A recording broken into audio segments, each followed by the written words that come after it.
Bonjour à tous, on se retrouve une dernière fois au Jardin de Bardines pour notre chronique ciné du FFA avec Marie-Aimée Bonnefoy. Marie-Aimée, bonjour. Encore bonjour, Julie. Fatiguée, pas fatiguée comment ça se J'ai passe? moins fait la fête que toi, je crois. Ah oui, peut-être. Je t'ai pas trop croisée en ville Non, hier trop. soir.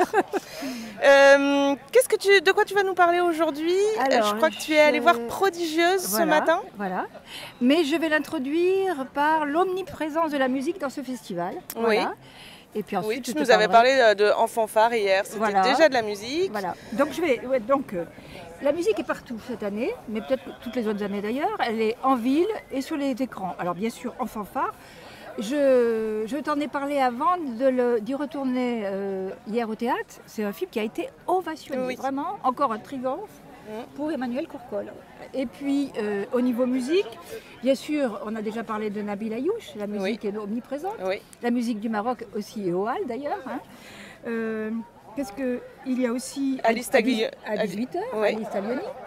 Et puis il y a eu dans les avant-premières Le choix du pianiste. Bon, un grand film, mais il y a des bons morceaux musicaux.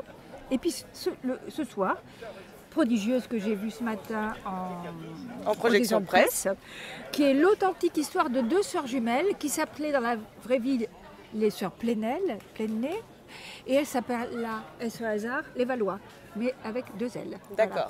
Ce sont des pianistes virtuoses qui ont vu au début leur carrière entravée par un handicap, mais qui, là encore, filment de résilience, etc., etc.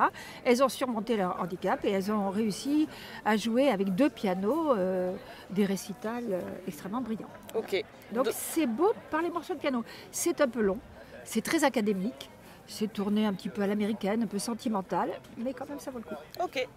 Voilà. Un autre coup de cœur Oui. dans la compétition. On va Alors peut-être des coups de cœur, j'en ai plus. Je te parlerai à la fin de tes mon pronostics. voilà, J'ai des hâte de pronostics, savoir. Voilà. Mais je peux te parler quand même d'une vie rêvée de Morgane Simon. Je n'ai pas trop accroché, mais je vais plutôt te dire ce que Valéria Brunet Tedeschi m'en a dit ce Oui, matin. tu l'as rencontré pour une Voilà, je l'ai interview. rencontré et du coup ça m'a un petit peu éclairé le film. Par exemple, je lui ai posé la question, qu'est-ce qu'il avait décidé à rentrer dans cette histoire d'une quinquagénaire, sans emploi, sans le sou, qui vit dans un HLM, une vie de malheur avec son fils. Elle m'a dit, ça répondait à la nécessité de ce jeune réalisateur, et elle répond toujours aux nécessités des réalisateurs, ce qui est plutôt... Alors elle dit que ce n'est pas un film politique, et que le réalisateur a trouvé que sentimentalement, émotionnellement, ce qu'on peut bien croire, elle ressemblait à ce personnage Oui, et à la mère du réalisateur. d'accord. Ensuite, je lui ai dit, mais c'est quand même extrêmement loin de vous. C'est un reproche qu'on fait souvent à Valéria Brunet Tedeschi, de jouer des femmes miséreuses, alors qu'on connaît sa vie.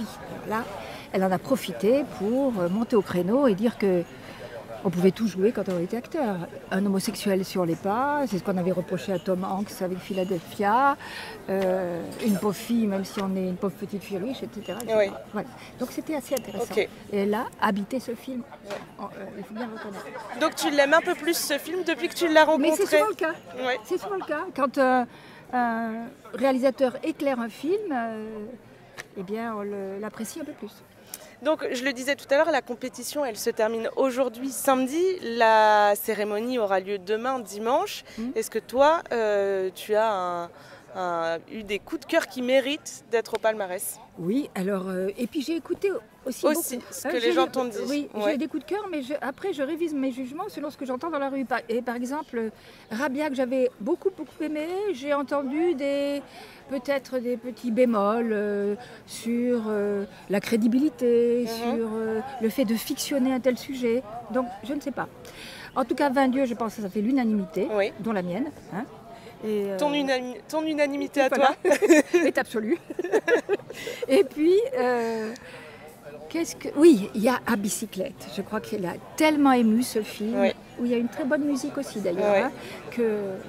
Avec une interview très poignante à retrouver sur notre site Voilà. internet également. Donc à bicyclette, 20 dieux. Rabia, Et toi, Julie? Moi, j'en ai pas vu beaucoup dans la compétition. J'ai pas eu le temps d'aller dans les salles de cinéma cette semaine. Je me suis reposée sur toi complètement. Est-ce toujours bien? Je ne sais pas. Rien qu'à voir les erreurs que j'écris. Voilà. Je te remercie en tout cas, Marie-Aimée, d'avoir joué le jeu cette année, d'avoir fait ce marathon cinéma. Alors, je sais que tu le fais avec plaisir. Exactement. Je te remercie, Julie. Voilà. On va se congratuler. Et merci à vous de nous avoir suivis. À l'année prochaine.